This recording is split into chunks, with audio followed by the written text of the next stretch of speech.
السلام علیکم ورحمۃ اللہ وبرکاتہ۔ پوچھتے ہیں کہ کیا مسلمان کسی دوسرے مسلم ملک یا پھر غیر مسلم ملک سے لونڈی خرید کر لا سکتے ہیں؟ نیز یہ کہ مسلم اور غیر مسلم لونڈی کے استعمال میں کوئی فرق ہے؟ دیکھیں، اب لونڈی خریدنا یہ درست نہیں ہے اور ایسا نہیں ہے۔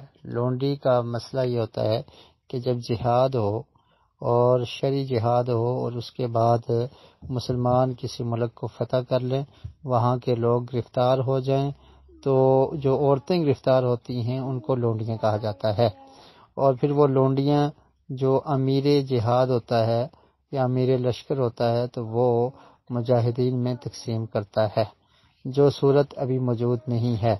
تو ابھی نہ ہی کسی مسلمان ملک سے اور نہ ہی کسی غیر مسلم ملک سے اس طرح کا سسٹم موجود نہیں ہے اور نہیں کرنا چاہیے۔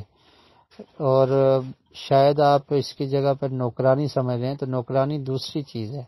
اگر کسی عورت کو آپ اپنے گھر خدمت کے لیے کام کے لیے لاتے ہیں تو وہ لونڈی نہیں بن جاتی، اور وہ غیر محرم ہے۔ اگر غیر مسلم ہے تو تب بھی آپ کے اس کے ساتھ تعلقات قطعاً درست نہیں ہیں اور اس سے نکاح بھی درست نہیں ہے۔ اور اگر مسلمان گھر میں کام کرنے والی عورت ہے تو وہ بھی آپ کے لیے غیر محرم ہے اور آپ کی سسٹر ہے، بہن ہے۔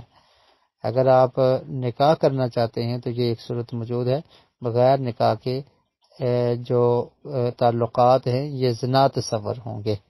تو اسی طرح خرید و فروخت بھی کسی انسان کی بھی درست اور جائز نہیں ہے کہ کوئی انسان کسی کو بیچتا ہے کہ آپ اس کو یوز کر لیں، تو ایسا درست نہیں ہے۔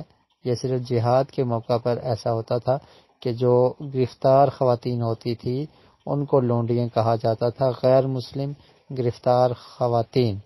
پھر ان میں سے یہ ہوتا تھا کہ بعض اسلام قبول کر لیتی تھی اور اسلام قبول کرنے پر ان کو رہائی بھی مل جاتی تھی، آزاد کر دیا جاتا تھا، جو ابھی صورتحال یہ موجود نہیں ہے۔